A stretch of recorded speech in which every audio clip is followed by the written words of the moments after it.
ஆண்டவராக இயேசு கிறிஸ்து நாமத்திலே உங்களை வாழ்த்துகிறேன். தேவனுடைய பிரசன்னமும் வல்லமையும் உங்களோடு இருப்பதாக. அருமையானவர்களே, கலாத்தியர் நிருபம் 6ஆம் அதிகாரம் 7ஆம் வசனம், மோசம் போகாதீர்கள். மனுஷன் எதை விதைக்கிறானோ அவன் அதையே அறுப்பான். நாம் எதை விதைக்கிறோம்?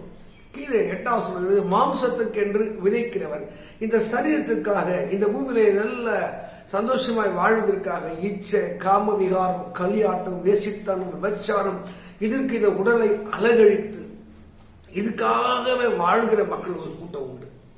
பெருந்தினிக்காரர்களாக, குடிகாரர்களாக, வேசிக்கல்லராக, ஆண் புணர்ச்சிக்காரர், பெண் புணர்ச்சிக்காரர், பெண்களிலே ஆண்களிலே மோசமான சில இந்த சரீரத்தை அலகழிக்கிற மக்கள் உண்டு. அப்படிப்பட்ட மக்களும் இந்த பூமியில வாழ்கிறார்கள். கீழே சொல்லுகிறது, ஆவிக்கென்று விதைக்கிறவன் இறைவனுடைய அன்பையும் தயவையும் அங்கே அவருடைய கருணையை பெறுவதற்காக முயற்சிக்கிறவர்கள், பரிசுத்த வாழ்க்கைக்காய் முயற்சிக்கிறவர்கள், பிறருக்கு உதவி செய்ய முயற்சிக்கிறவர்கள், அவர்கள் கூட்டம் உண்டு. இந்த ஆவிக்கென்று விதைக்கிறவன் அவன் நித்திய ஜீவனை அவன் சுதந்திரிப்பான்.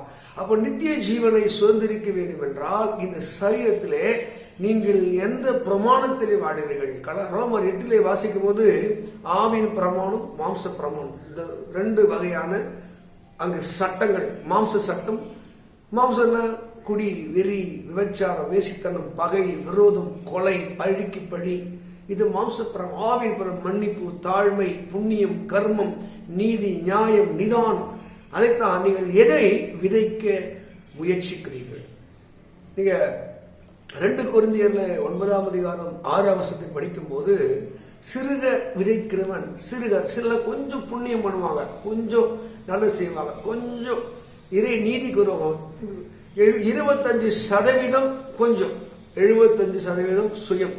அங்க சொல்லுது தீய நோக்கம் பாவமா. சிலலாம் தீய நோக்கம், ஒரு உதவி செய்யும் போது நினைச்சு செய்வாங்க, இதை செஞ்சா எனக்கு இது கிடைச்சிடும், ஒரு காணிக்கை தசமபாகம் இதை கொடுத்தா கர்த்தர் நம்மளை ஆசீர்வதிப்பா, ஏழைக்கு பிச்சை போட்டா அது நமக்கு திரும்பி கிடைக்கும், இல்லைன்னா இதை செஞ்சா அவங்க நம்ம கட்டுப்பாடு இருப்பாங்க, ஒரு 1000 ரூபாய் கொடுத்தா நம்ம சொல்றவங்க கேட்பாங்க. தீய நோக்கம் பாவம்.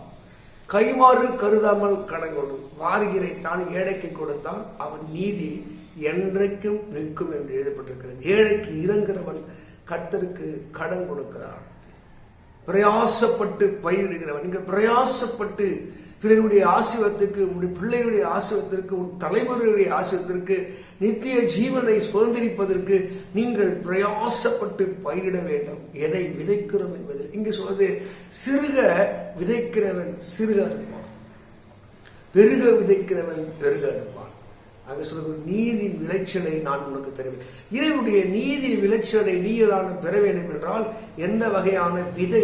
பெருமை என்ற விதையா, கோபம் என்ற விதையா, பகை என்ற விதையா, என்ன வகையான விதை உன் கையில் இருக்கிறது? நீர் நிலம் பார்த்து அங்கே விதை விதைக்கிறவன் பாக்கியவான். நீர் வளம் பொருந்தின இடத்திலே ஏசாயா சொல்லும், விதை விதைக்கிறவன் பாக்கியவான். அப்போ நீங்கள் நீர் வளம் பொருந்தின இடத்திலே விதை விதைப்பதற்கு தேவன் அழைக்கிறார்.